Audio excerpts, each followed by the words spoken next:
Greetings, comrades, and welcome to the eastern border. You see, a lot of people like to talk about a psychologically important mark in this rotten, fucked up world of ours.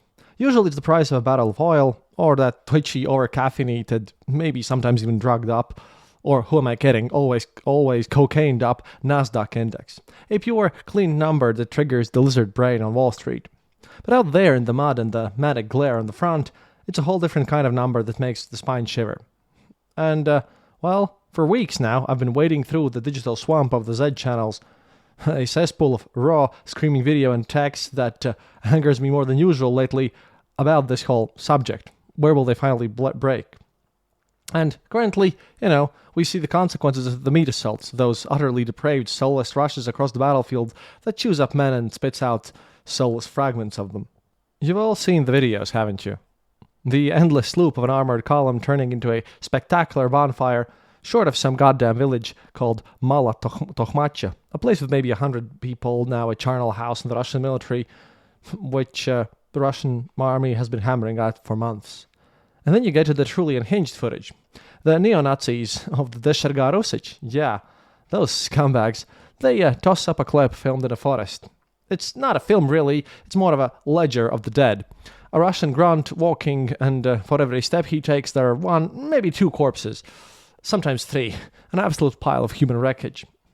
This, they say, is the result of their new, clever infiltration tactics, moving in tiny, suicidal pairs, mostly two-man groups.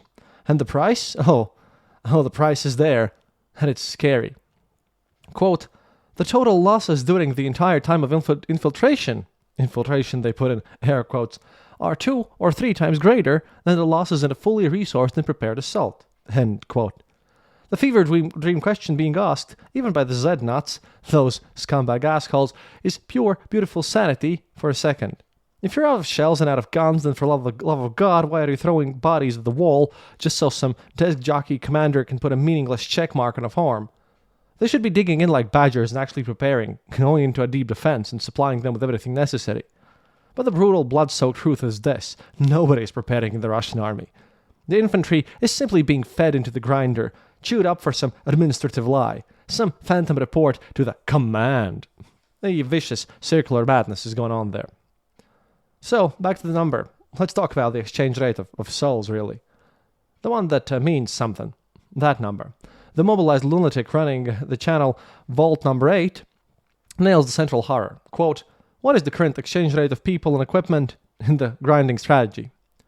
The answer is staring us down like a cheap drunk in the rearview mirror. The BBC Russian service and Mediazona have done the grim, heartbreaking work of counting this stuff. The confirmed named dead, the ghosts in this terrible theater, have passed 140,100 people. 140,000 confirmed dead. A magnificent, horrifying, psychologically decisive number. And is anyone talking about it back home in the land of lies?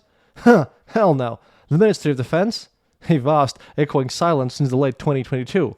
For them, the only ones dropping are Ukrainian soldiers or some phantom, not-existent NATO mercenaries. But you can't hide the smell of a massacre tower. The videos of the cemeteries are stacking up. The memorial steles are overflowing, dwarfing the dead from the Chechen and Afghan campaigns. And the count that they've published, and that's totally 100% confirmed, these 430,000 dead? Yeah, that's just a cheap, worthless joke. The military channels, all the Z channels, confirm the missing, those poor bastards who are 90% cargo 200. Bodies unrecoverable or simply vaporized. The real number is much higher in a waking nightmare. Pavel Gubarev says it's over 1 million. These are just the ones which are just 100% confirmed. Because the Russian army really, really enjoys to put people in missing in action so that they don't have to pay anything to their families. But, why? That is the question that should be screaming through every street and every apartment block in Russia. Why, for God's sake? This invasion is soon going to outrun the hell of the Great Patriotic War, as they call it over there. But back then, the dying was for something, as the Z-vatniks think. Now, well, now as much as they don't like to admit it, it's just the stench of pointless sacrifice. A truce? A simple freeze on the line? Forget it. It doesn't satisfy Putin's hunger today, and it won't satisfy tomorrow. Vladimir Pashtukov laid the truth out like a raw, bleeding fillet. Quote, I bet that the scheme with a simple freeze of the conflict will not pass during Putin's lifetime. In this case, Putin will continue to strive for a military victory, whatever the cost to him and the people who have come into his possession." End quote. And the people who have come into his possession will continue to be methodically ground into the dirt of Ukrainian villages. And the poor sod, the bastard behind the Vault number 8, the mobilized Z-vatnik who still posts blogs on Telegram, although that's about to be closed down as there are more and more reporting about how Telegram is being really censored at this point, offers up the latest horror shows, distilled from conversations with ex-assault troops. Quote, "They're marching 15 to 35 kilometers in full crippling gear because of the goddamn intensity of the Ukrainian drones. The commanders? Well, they don't give a rat's ass about the ground's physical limits. They just scream orders over the radio to move forward. In some units, they're driven by the threat of being nullified, while being watched by a drone with no rest. The march takes a full day or two. Food? You mooch off the units already holding a position. That's the standard, the norm in the Russian army. The assault trooper, yeah, he turns into the entrenched meat. You can be stuck there for 20, even 30 days. Now, lately, it's up to 3 months. 3 fucking months." And a commander's punchline, a direct quote from Vault 8, quote, "My assault group right now is 2 people, and I train them to operate alone in every scenario." This is about an alcoholic from Podolsk performing a function, quote, "more complex than a Delta Force special operators did in 2020, end quote. Now, the Russian state obviously wants to be totally silent about all of this stuff. The Z-patriots, astonishingly, don't want to live in the gulag they helped construct themselves. Another Z-figure, Zergulio, warns about the inevitable crackdown on the last free space that those bastards have, which is Telegram. Quote, "Get ready for Telegram to be blocked in December, January. They will try at least. And in some regions, it's already happening. The result? Immediately paradise will descend upon us into the field. All of the newspaper Pravda in the late 80s. End quote. The lie, obviously, will be total. But the most chilling piece of warped logic comes from the propagandist Yulia Vityazova. She's the voice of the beast, trying to hypnotize the masses into accepting the endless slaughter. She calls herself a pony, for Christ's sake, a pitiful, trotting thing running in circles, just like the war itself. Quote, "Soon the special military operation will overcome the 1,480-day mark of the Great Patriotic War. Few consider that things are much more complicated and difficult now, and the attitude towards the fighters is much more cautious than it was then." Cautious attitude towards fighters. Did you catch that? They're being ground down in suicidal groups of 2, executed for walking slowly, and left entrenched for 3 months, but the party little pony says the state is cautious. She rationalizes the endless slow war. Quote, "If we want our daughters to have someone to give birth with later, then we will liberate Donbas at precisely the pace we have now." End quote.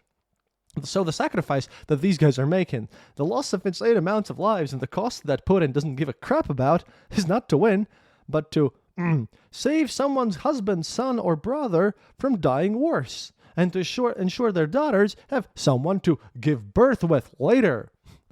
The whole damn war, apparently, according to her, is a national breeding program, and the soldiers are just expendable stud stock. She closes with a horrific, self-flagellating demand for perpetual servitude. Quote, "We must continue our endless running in circles, the result of which is the saved lives of our men, who, in due time, will win us that long-awaited victory." End quote. Now, imagine the state of degeneracy that you really have to put your brain through, and the levels of acceptance that you must have towards utter callous violence and war crimes to even put forward such a sentence. But this is Yulia Vityazova, and as we'll see later on, well, I doubt that she has any shred of morals remaining in her little tiny head, and you should be very thankful that you're listening to me here and not to her, since, well, to be honest, she's one of those people whom even I can't stand taking into my brains for more than a couple of minutes, because she's doing everything in this little squeakish chipmunk voice all the time, as that's how she speaks normally, while justifying war crimes and murders of civilians. However, this continues with some questions that, the Vatniks simply can't answer.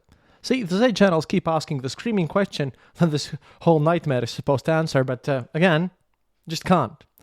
From the channel Ugolny, or Coal, really, the coal miners channel, I suppose.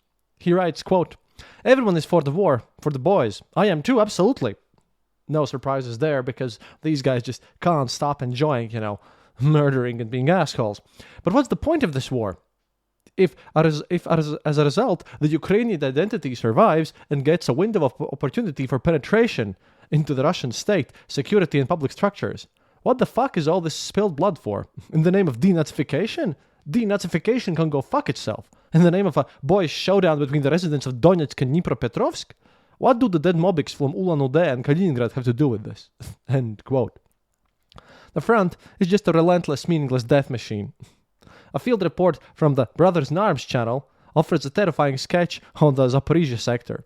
Quote, "Our guys were attacked at the position, got stuck in the front of the open ground. Then, at dawn, they pushed through 1.5 kilometers across open ground, and so it is every day, the same thing. The Ukrainian drones and artillery are relentless. On Tokmachka, those who went in with the infantry are all cargo 200. The slaughter will continue until the end of November. And the Russian command's final, murderous decree? Well, quote, the most horrible thing is that the command gave the go-ahead. If your own men start shooting at the group on the way to the objective, you must kill them all and move on. This is the absolute end of the line. The command knows half of them won't make it across the open field, but the bosses don't care. The task has been set. Who survives is not their problem." This is the ultimate horrifying arithmetic of the grinding strategy that Putin's been pushing. Late night of October 23rd, a military factory in the Ural city of Kopysk went up in smoke. 12 dead were confirmed. 11 more are gone, vanished. The governor declared a day of mourning. A tragic local horror for the Russians, well deserved though, I have to say. But here's the kicker, the gut-punching thing that no one really cares about inside of Russia. The entire population of Kopysk is 140,000 people. Slightly less than the very strictly confirmed number of Russian military dead, which again I have to remind you is much less than the actual number of dead in this war by Russians on the Russian side by insane amounts of percentages.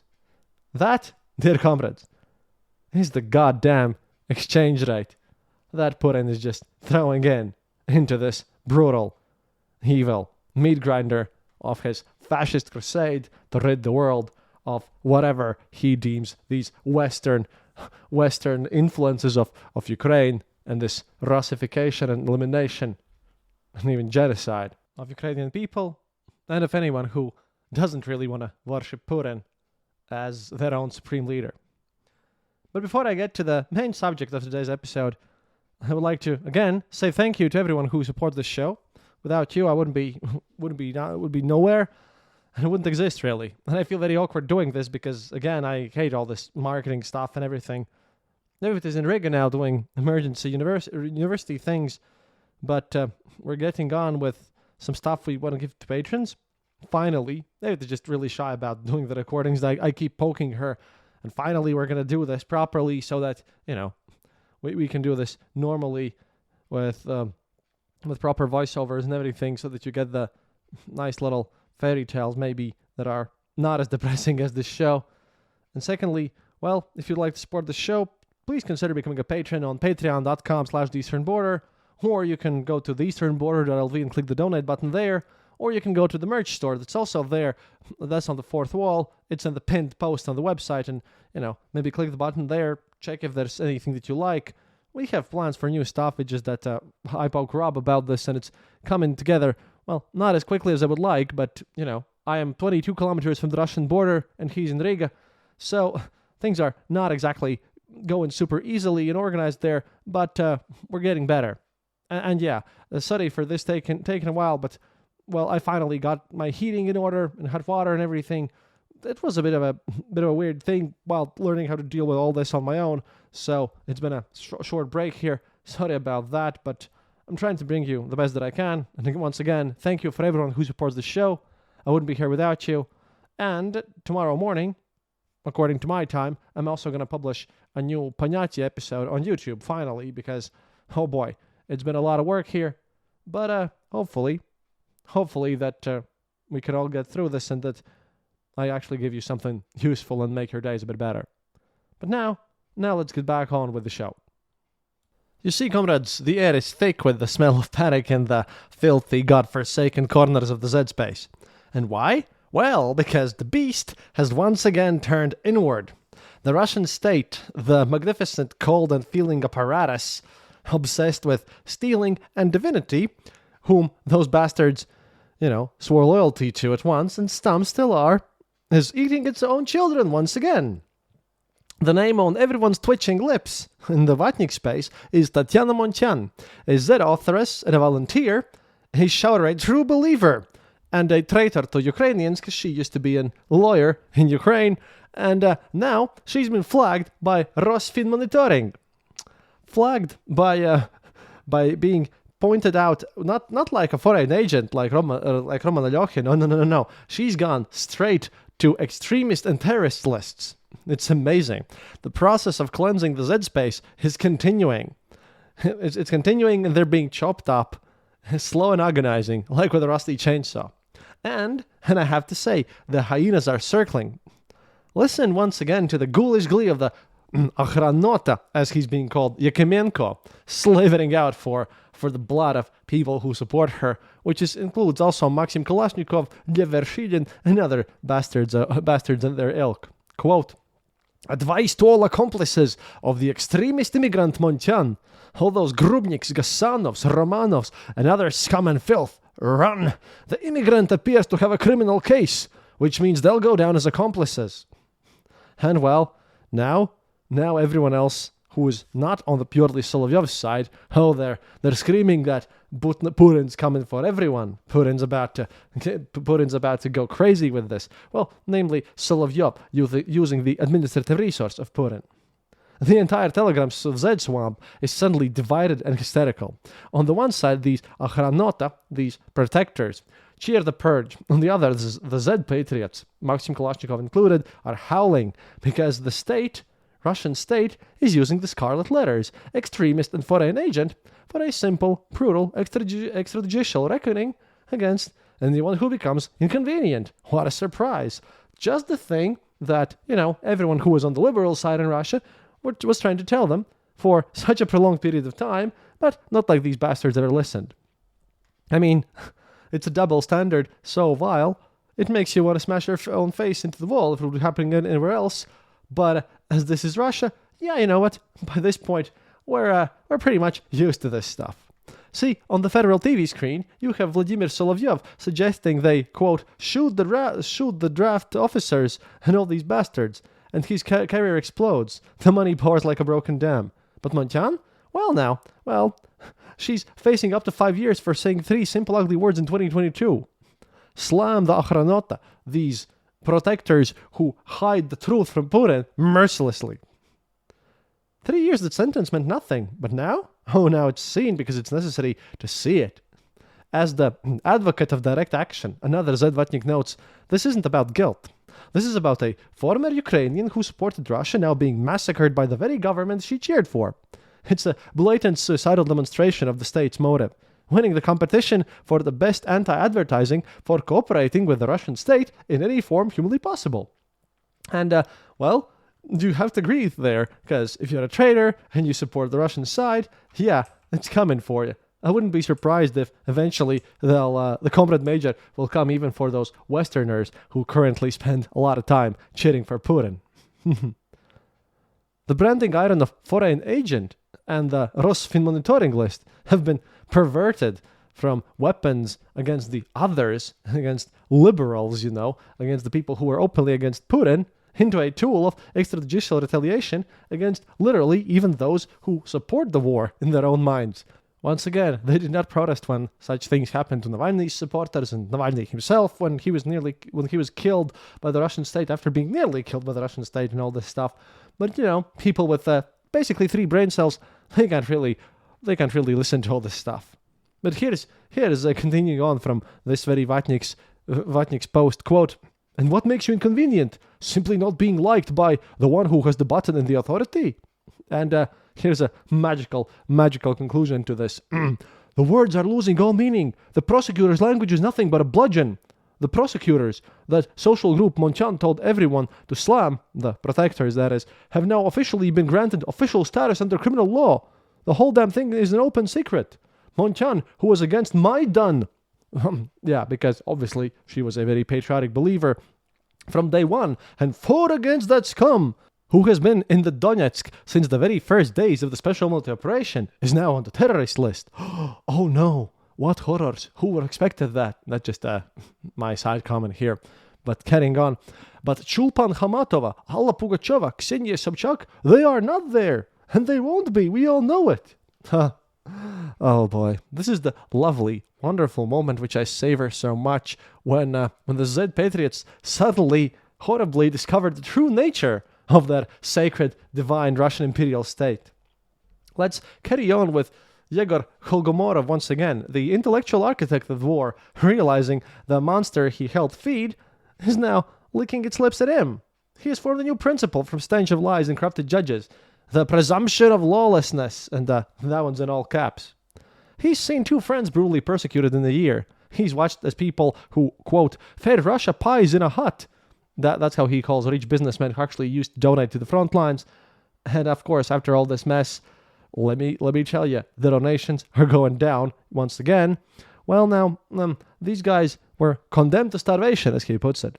He now sees the entire system as a raiding company.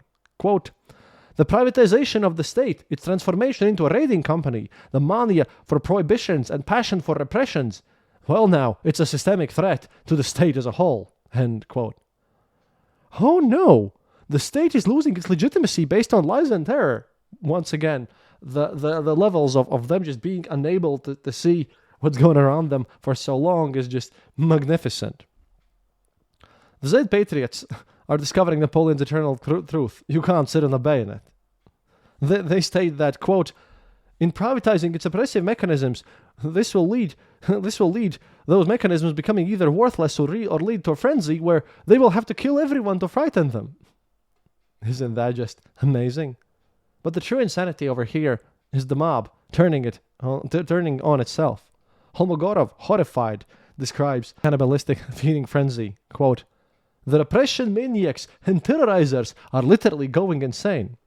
Yeah, I do have to put in there the fact that they still don't believe Butch ever happened because our boys wouldn't be able to do this. What a bunch of naive idiots. However, these very same protectors, this Ahranota, that they hate so much, well, they're not very much slowing down. They're cheering with Yulia Vitezeva. Oh boy, the pony of propaganda that I quoted earlier, although, she calls herself a pony, I would call her the most annoying voice on the Russian internet, literally declaring, being a protector, an Ahranota, that sounds proud. They are tracking Montyan's accomplices and those who sent her money. Everyone is now on Comrade Major's pencil. Interesting. The repression deepens its hold on the very sinews of life there. The Duma suggests stripping foreign agents of their pensions, and the newly branded Z foreign agent, Roman Ilyokhin, screams the truth from inside the trap, which he helped to set up and actually wanted to send all of them to Gulag. He screams that the status is assigned without trial or procedure. The label is not the fact-finding tool like the United States FARA. It's a weapon of humiliation. The law violates the Russian constitution itself by stripping civil rights without a court decision. Yeah, man. The fact that Russian constitution lost all meaning, a while ago, a couple of years ago, that doesn't really cross his mind, or, well, he really doesn't like to talk about all the stuff that he's said before about how foreign agents should be literally beaten by a sledgehammer into the head and destroyed. Now that he is one himself, and that there are more and more people coming, what? I just wish they would all sit down right next to Igor Girkin in somewhere in places not as distant as they would seem, as they call it in the Panyatya slang. Yeah, that would just make me happy. But carrying on from Alyokhin, the word foreign agent and extremist is ceasing to have any meaning. Soon all words in our country will finally cease to have their meanings. Pensions are not a favor, they are deferred earnings. Taking them for administrative status is pure, vindicative, punitive terror. Oh wow, what horrors. And he concludes, the comparison with the United States is incorrect precisely here. Their institute is directed outwards, towards transparency of ties with foreign customers. Ours is increasingly turning inward, towards branding our own. Well, comrade, it's been going on for a while now. To this, by the way, there are two answers by other two Z-vatnik channels. One is ordinary Tsarism. Yeah, as much as those monarchist scumbags could be trusted, but they say the following with a little hope that maybe, just maybe, things will get better. Spoiler alert, they of course will not. However, well, here's what ordinary Tsarism has to say, quote, "In general, I would very much like justice in our country to be transparent and decisions on inclusion in blacklists to be clear and explainable, because otherwise, absolutely anyone can end up on a blacklist. Please, dear Russian state, could you sanely explain what you are doing and why? Otherwise, your children, stepsons, and stepdaughters are sometimes completely ceasing to understand you." Now, I don't know, I shouldn't be laughing as hard as I am, but I can't do otherwise. I'm very sorry. It's just that this yet again makes me extremely cheerful. And Soldier's Truth has to say, quote, "Criminal law must not become a tool for settling scores between those close to power and those who are not completely aligned with its line. This way, anyone whom the same Solovyov dislikes can very easily become an extremist, a terrorist, a foreign agent. Well, or a fraudster and a deserter. As I understand it, the criminal case was initiated over extremist statements against a specific social group, in this case the Ochranota, these protectors, which is, well, in short, a derogatory term for state security and pro-government forces. That is, the Ochranota, one might say, has received official status." Yeah, what a surprise there. Yet again, the naivety of these people and the very fact that they helped build this whole system, wow, never even crosses their mind. But then we come to the final, gut-wrenching realization. See, the Z-patriots, having lost their minds, are now, amazingly, beginning to make correct conclusions. Holmogorov, again, now completely naked to the terror, asked the ultimate question. They say the anti-crisis plan for Montyan is simply, look, she's bad, but if your heroine is a terrorist, then where is the guarantee that hundreds of us, including me personally, oh, and he will be on the list definitely because, well, he's pissed off Solovyov a lot of times, and I'm pretty sure that this Holmogorov, who's very active about this, yeah, he's from the Prizrakov Novorossiya channel, and I think that he's going to be up there next one on this whole list with people. I'm very surprised to not see other people on this list at this point, but like I mentioned back in episode 299, yeah, this loop is closing, and all of them are going to go out there. But carrying on, including me personally, we will not be declared terrorists without trial and subject to the civil execution. The Rosfin monitoring list is an apocalyptic decree, neither to buy nor to sell. For a man without family or friends to support him, it is literally death by starvation. I see no guarantees. On the contrary, one gains the certainty that they will come for everyone. It doesn't matter if you're good or bad, a TV star or quiet, unequivocally for the special military operation, or if you said something vile somewhere. Loyalty and goodness in our country have been so utterly devalued in recent months that no one can believe they will only come for the bad people. That is, he means the Western agents and, everyone who actually has some parts of brain remaining. But, that's none of our problem, to be honest.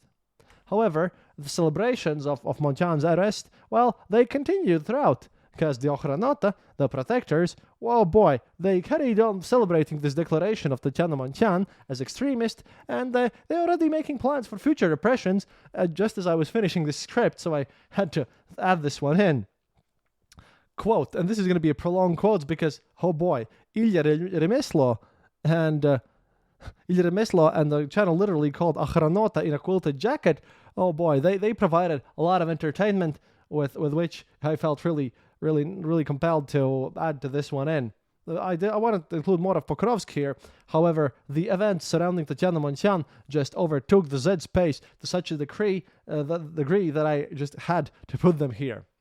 Quote, the story with Montyan is far from over. As my sources report, Tatyana is being heavily lobbied for by those who covered for her all these years and were in on the share. The cover is quite solid, and they're afraid that following Montyan's case, other bad stories will be uncovered. Furthermore, the imprisonment of Montyan's circle is on the agenda. Material has also been prepared for them for a long time, but it is being held back for now. Enormous efforts are being made for this. The scammers and their cover are very afraid of the end of the special military operation, because after that, a general debriefing will happen, and they have no chance of remaining free. In my opinion, this process should not be delayed. Instead, all those who stand up for Montyan should be repressed en masse now. That's right, gulag to everyone.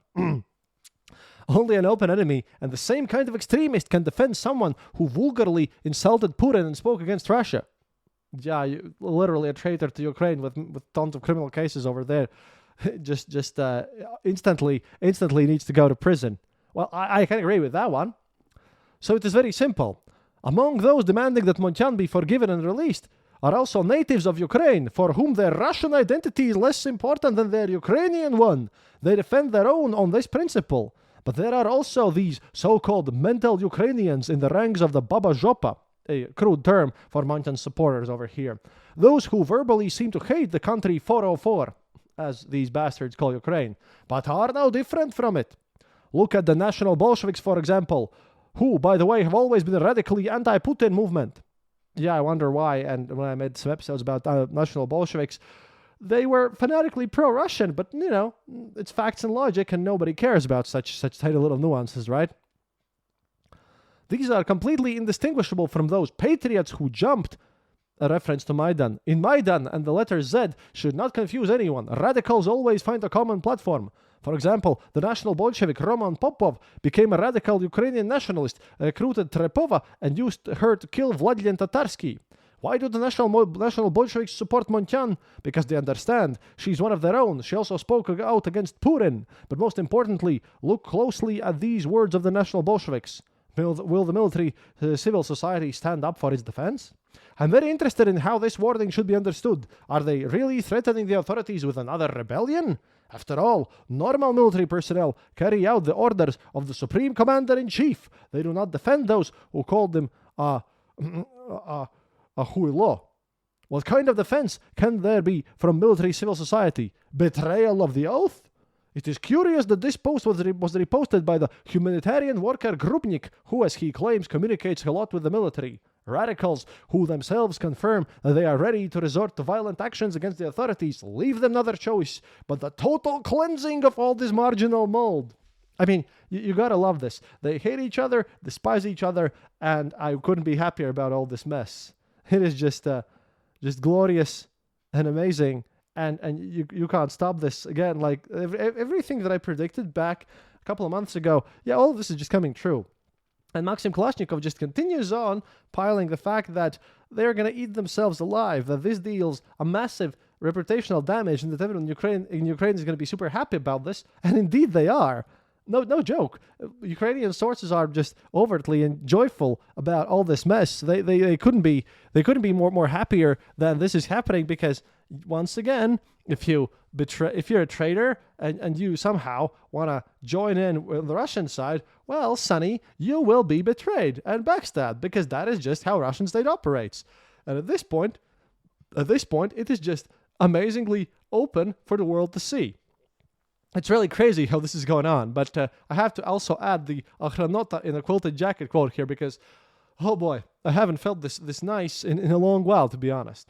Quote, I want to add a couple of words to what my colleagues Armen Gasparyan and Ilya Remeslo have already said. This filthy Montyan is collecting money not on her own cards, but on the details of her accomplices. Data on all cards and accounts that have been highlighted on her pages have been requested from Rosfin Monitoring. Accordingly, everyone is already on Comrade Major's list.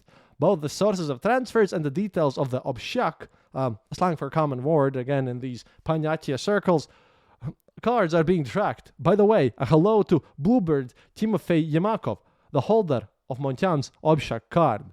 Yeah, so all these people who have already been doing everything because they're fanatics and they're helping to spread Putin's ideology, just that they're not following through with these meat assaults and massive grinder and are actively trying to help the Russian army, oh boy, they're getting screwed over. And that's just a very nice thing. And you know what? Normally I would just be stating about how this is more to come, but this is the more to come. 2 people on this list. I'm pretty sure that this is a Friday. I'm pretty sure next Friday we're going to see something more going on from all this mess. It's going to be amazing. However, I would like to end this with another Meanwhile in Russia segment as normal, because Zergulio Channel Zergulio is yet another one of these Z-patriots who absolutely does not want to live in this, like I always say, gulag that they helped to build for 2 decades and for which Russian soldiers are now dying in meat assaults. Because he now speaks about something that might actually impact my own line of work here, since I use Telegram for all this. And this is about the Telegram slowing down. And here's something that I'll have to watch out for the future, even though Telegram and Pavel Durov in general is very cooperative with the Russian authorities. But this is also why it might take a bit longer for me to produce episodes for you guys. However, well, we'll see how this goes. However, I would have to say that the collapse of the Russian state, if this continues like this, yeah, it's not that far away. Like, the front line moving over a month or two, yeah, that really doesn't matter so much in the larger picture as long as the Ukrainians can hold out, because, oh boy, these guys are going to get screwed. Now, I used this quote in part in the first part of this one, but I wanted to give you this one in full, because it is full with niceness and glorious little words by the end, which truly describes the whole attitude and mood of the Z-vatnik space at the moment. Quote, "Many complain that Telegram is slowing down, and it will only get worse. The periodic information dumps about 1 billion users in the Max Messenger are not accidental. This is the justification for the future blocking of Telegram in the style of all of Russia is already in Max, Telegram can be blocked. And this is no joke, despite the fact that our soldiers," there he refers to Russian soldiers, "are using it to communicate in the front. Get ready for Telegram to start being blocked in December, January. They will try at least, and in some regions it's already happening. And the paradise will immediately descend upon the information field, a la the Pravda newspaper of the late 80s. And the Volga will immediately become healthier, and the Baikal will be cleansed. The personal shortage of teachers, doctors, and police officers will disappear, and migration policy will improve." Well, you get the idea. But, and here he goes into full idiot category, "I still hope that there will be people at the top who will stop the schizophrenia coupled with rampant self-enrichment. All this is sad, of course. Words fail me. Zergulio." Now, I do have to say that this is extremely naive from our comrade Zergulio here, because nothing will change, everything is going to get way worse for Russia, and, well, until they collapse internally. And at that point, I suppose it's going to be everyone's problem, but at this point, hey, I live 22 kilometers from the Russian border. You'll find out on your own. It's going to be pretty great. We'll manage somehow. As long as you all remember that happiness is mandatory. До свидания, товарищи.